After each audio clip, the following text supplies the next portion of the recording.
السلام علیکم ورحمۃ اللہ وبرکاتہ۔ میرا یہ مختصر جو وائس میسیج ہے،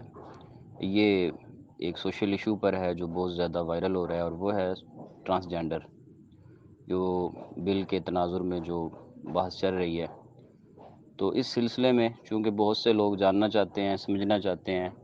تو میں دو چار باتیں مختصراً عرض کروں گا۔ اگر آپ سمجھیں کہ یہ وائس آگے پہنچنی چاہیے تو اپنی سوشل میڈیا کی مثبت آواز کو استعمال کرتے ہوئے اس وائس کو ضرور آگے سے آگے بھیجیں۔ سب سے پہلے سمجھ لیں کہ یہ ٹرانسجینڈر ہے کیا۔ خلاصتاً میں عرض کر دیتا ہوں کہ یہ ہے کہ کوئی بھی مرد اپنے بارے میں خود فیصلہ کرے گا کہ وہ مرد ہے یا عورت ہے، اور عورت یہ فیصلہ خود کرے گی کہ وہ عورت ہے یا مرد ہے۔ اور کوئی بھی بندہ جو ہے وہ اٹھ کے اگر نادرا والوں کے پاس چلا جائے اور ان کو جا کے کہے کہ جی مجھے یہ محسوس ہوتا ہے، مثلاً کوئی مرد جا کے کہے کہ میں عورت ہوں، تو نادرا جو ہے وہ اس کے لیے فیمیل سٹیٹس جاری کر دے گی۔ اور اسی طریقے سے عورت اگر چلی جائے اور وہ کہے کہ مجھے تو یہ فیل ہوتا ہے کہ میں مرد ہوں، تو اس کو وہ جو ہے وہ میل ڈکلیئر کرے گی۔ تو یہ سادہ سا جو ہے نا یہ قانون ہے۔ بظاہر دیکھنے میں کوئی حرج نہیں ہے، لوگ یہ سمجھتے ہیں کہ ہر معاملے میں یہ مذہب پسند طبقہ یا مولوی حضرات جو ہیں یہ الجھتے ہیں، ہر معاملے میں پنگا ڈال لیتے ہیں۔ تو اس میں کیا حرج ہے کہ بہت سے ایسے کیسز سامنے آتے ہیں جس کے اندر لوگ جو ہے وہ میل فیمیل بن جاتا ہے، فیمیل میل بن جاتا ہے، اس طرح کی چیزیں ہوتی رہتی ہیں، یہ ڈاکٹروں کا مسئلہ ہے۔ لیکن اس حد تک تو ٹھیک ہے، ہم اس بات میں اگر بحث نہیں کرتے، وہ آگے پھر تفصیلی ہے، اس میں بحث چلے گی کہ وہ کیا ہے۔ لیکن جتنی بات میں کرنا چاہ رہا ہوں وہ یہ ہے کہ اس کے اس کے جو اثرات ہوں گے وہ بہت خطرناک ہوں گے۔ وہ اثرات کیا ہوں گے جس کی طرف ہمارا ابھی تک ذہن نہیں جا رہا؟ مثال کے طور پہ ایک عورت جو ہے اس کا اللہ پاک نے قرآن میں حصہ مقرر کیا ہے وراثت کے اندر کہ اسے مرد کا آدھا ملے گا، ٹھیک ہے، یوصیکم اللہ فی اولادکم للذکر مثل حظ الانثیین۔ اب اگر کوئی عورت جو ہے وہ جا کے کہے کہ جی مجھے تو محسوس ہوتا ہے کہ میں تو مرد ہوں، تو اب وہ اگر اسے مرد ڈکلیئر کیا جاتا ہے تو وہ اسے مرد کے برابر حصہ ملے گا، ٹھیک ہے جی۔ اسی طریقے سے ہر جگہ پر سفر کے اندر ہمارے ہاں گاڑیوں میں، اسی طریقے سے بیت الخلاء کے موقع پر اور جتنی بھی چیزیں ہیں وہاں پر فیمیل کے لیے الگ سٹیٹس ہے، میل کے لیے الگ سٹیٹس ہے۔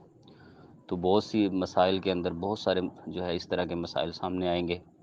کہ اب ایک جس نے اپنے آپ کو یہ کہہ کر صرف کہ مجھے عورت جیسا فیل ہوتا ہے اور اپنے آپ کو عورت لکھوا لیا ہے، تو وہ عورتوں کا واش روم استعمال کر سکتے، اس پہ کوئی جو ہے وہ نہیں ہو سکتی پابندی،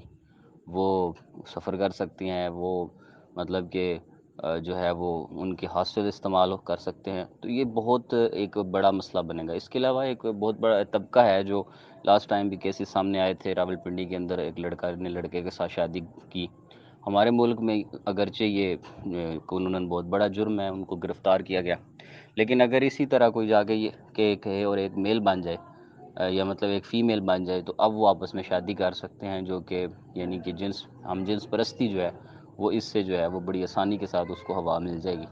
اور اس طرح بڑی شدت کے ساتھ ہمارے ملک میں ہم جنس پرستی کا جو طوفان ہے، لڑکیاں آپس میں اس طرح جو ہے وہ کریں گی، لڑکے آپس میں کریں گے، اور یہ جو چیز ہے اس کی تو سراسر اللہ کے عذاب کو دعوت ہے۔ تو یہ چیزیں جو ہے نا اس کی طرف ہماری توجہ نہیں ہے۔ تو میں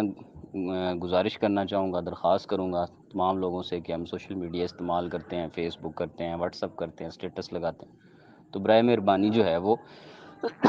ان تمام پہلوؤں کی طرف جو ہے وہ متوجہ کریں کہ یہ اس کا بہت دیکھیں، اگر کوئی اس طرح مسئلہ آتا ہے کہیں دور دراز کسی علاقے کے اندر کوئی ایک آدھا کیس اب تو رپورٹ ہوتا ہے اس طرح کا کہ جس میں جی مرد عورت بن گئی، عورت مرد بن گیا، تو اگر ہوتا ہے تو وہ تو چلو شاذ و نادر کیس ہے۔ لیکن اس قانون جب یہ بن جائے گا اور قانون کے مطابق جب نادرا کو پابند کر دیا جائے گا، تو اس کے بعد اس کا بہت بڑا جو ہے وہ ایک جو ہے وہ طوفان آئے گا، اور اس کا جو ہے نا جی وہ پھر بہت بڑا آنے والے دنوں کے اندر ایک بڑے خطرناک نتائج نکلیں گے۔ بہت سارے ممالک میں ہم جنس پرستی کے جو قوانین ہیں ان کی وجہ سے بہت بگاڑ آ گیا، بہت بگاڑ آ گیا، اور یہ بگاڑ جو ہے نا یہ ہمارے ملک اسلامی ملک کے اندر بھی ایک بڑے خطرناک طریقے سے داخل کیا جا رہا ہے، اس کی کوشش کی جا رہی ہے۔ تو ہمیں اس کی روک تھام کے لیے جتنی حد تک کوشش کرنی چاہیے کہ ہمارے کہنے سننے سے، ہمارے کرنے سے اگر اس میں ہمارا بھی حصہ ڈل جائے خیر کی بات کو آگے پہنچانا صدقہ ہے، تو اس نیت سے آپ اس میسیج کو ضرور شیئر کیجیے گا۔ السلام علیکم ورحمۃ اللہ۔